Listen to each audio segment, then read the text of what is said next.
Tiré de conte du Pays Gallo d'Adolphe Forain, les éditions de l'Avenir présentent Les Deux Chiffonniers.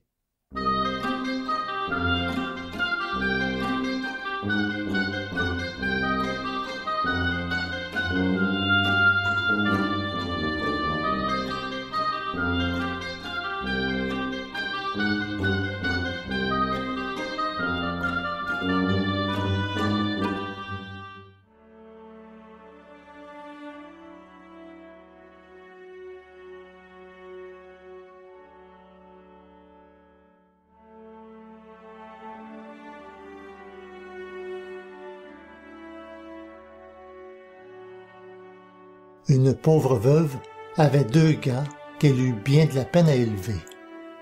Quand ils furent en âge de gagner leur vie, elle leur dit « Mes enfants, je vais vous partager les petites éliges que j'ai là dans un bas et qui représentent bien de nuits passées tourner mon rouet. Vous achèterez avec cet argent des épingles, des aiguilles, des lacets que vous irez offrir de ferme en ferme en échange de vieux chiffons qu'on vous remettra et que vous irez vendre à la ville. » Ils quittèrent, le cœur gros, leur mère qu'ils aimaient bien, et la cabane où ils étaient nés. Comme en allant ensemble ils se faisaient concurrence, ils résolurent de se séparer, se promettant de se retrouver un jour.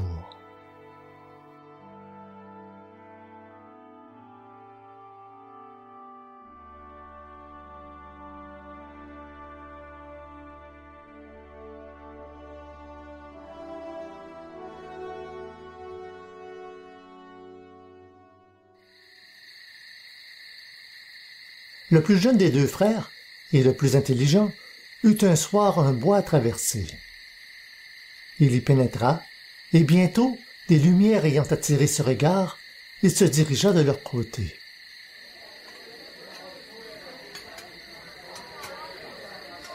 Des voix et des rires s'échappant des fenêtres ouvertes d'une maison, puis le bruit des assiettes et des verres lui apprirent qu'il y avait de nombreux convives à table.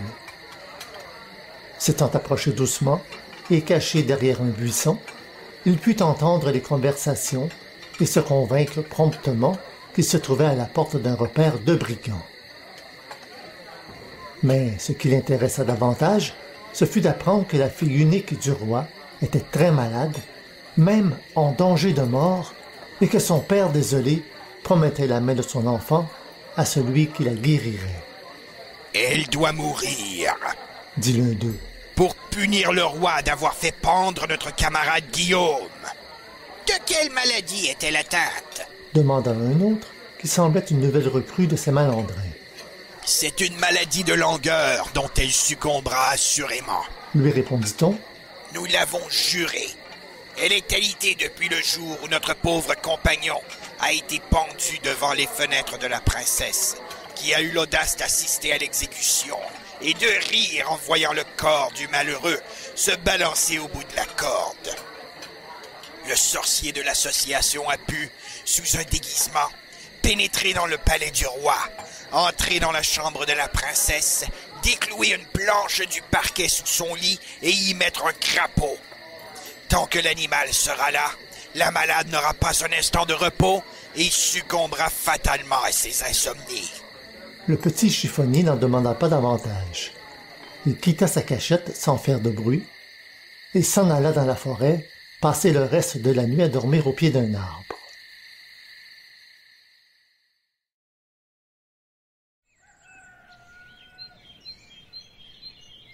Lorsque les premiers gazouillis d'oiseaux le réveillèrent, il chercha son chemin et se dirigea vers la capitale du royaume.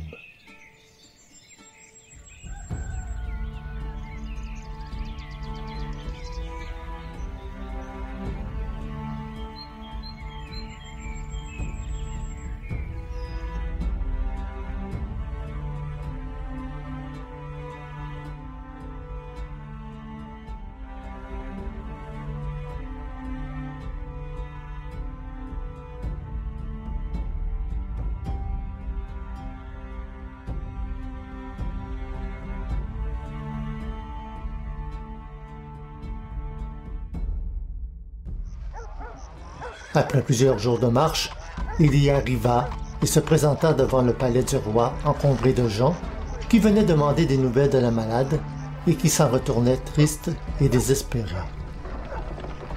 Malgré la science des médecins, appelés des quatre coins du monde, aucun soulagement n'avait pu être apporté à l'état de l'infortunée princesse. Le chiffonnier demanda à parler au roi. En le voyant si misérablement vêtu, les valets refusèrent de l'écouter. Mais le jeune gars ne se découragea pas, assurant à tous ceux qui voulaient l'entendre qu'il se chargeait de guérir la princesse et de lui procurer un bien-être immédiat.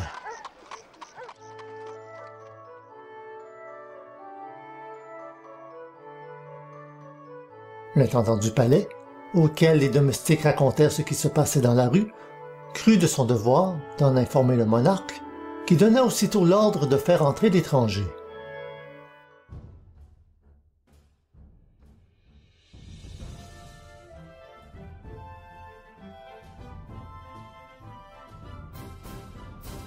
Celui-ci demanda à être conduit dans la chambre de la malade, ordonna de déranger le lit,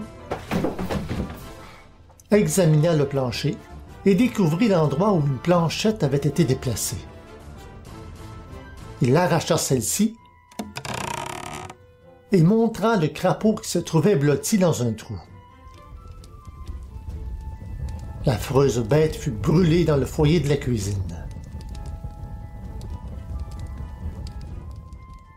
La princesse s'endormit presque aussitôt et dès le lendemain se trouva mieux.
Quelques jours plus tard, elle put se lever et faire, au bras de son père, le tour des jardins.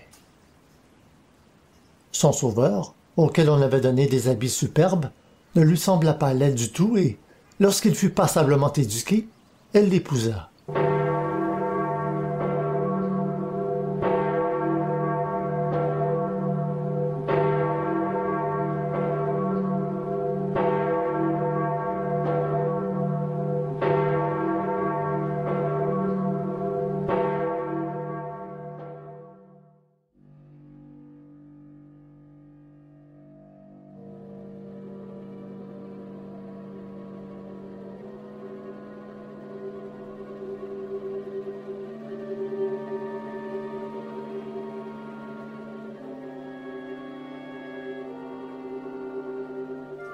Un jour que le nouveau prince était à la chasse, il rencontra, dans un chemin de village, son frère, toujours chiffonnier, et qui n'était pas beaucoup plus riche que lorsqu'ils s'étaient quittés. Ils se racontèrent leurs aventures, et l'aîné, bien que son frère l'en dissuadât, voulut aller à son tour à la porte des brigands pour surprendre l'un de leurs secrets et faire fortune. Mal lui en prit, car, comme nous l'avons dit, il était beaucoup moins intelligent que son jeune frère et, entendant les voleurs rire à gorge déployée et racontant leurs exploits, il ne put s'empêcher de rire plus haut qu'eux. Ce fut sa perte. Ils s'emparèrent de lui, l'enfermèrent dans son cachot, d'où il ne sortit que pour devenir l'un des aides de cuisine du repère des brigands. Ses fonctions consistèrent à tourner la broche et à goûter les sauces, ce dont il s'acquitta très bien, car beaucoup plus tard, lorsqu'on parvint à détruire la bande des malfaiteurs qui terrorisaient le pays, il était encore là.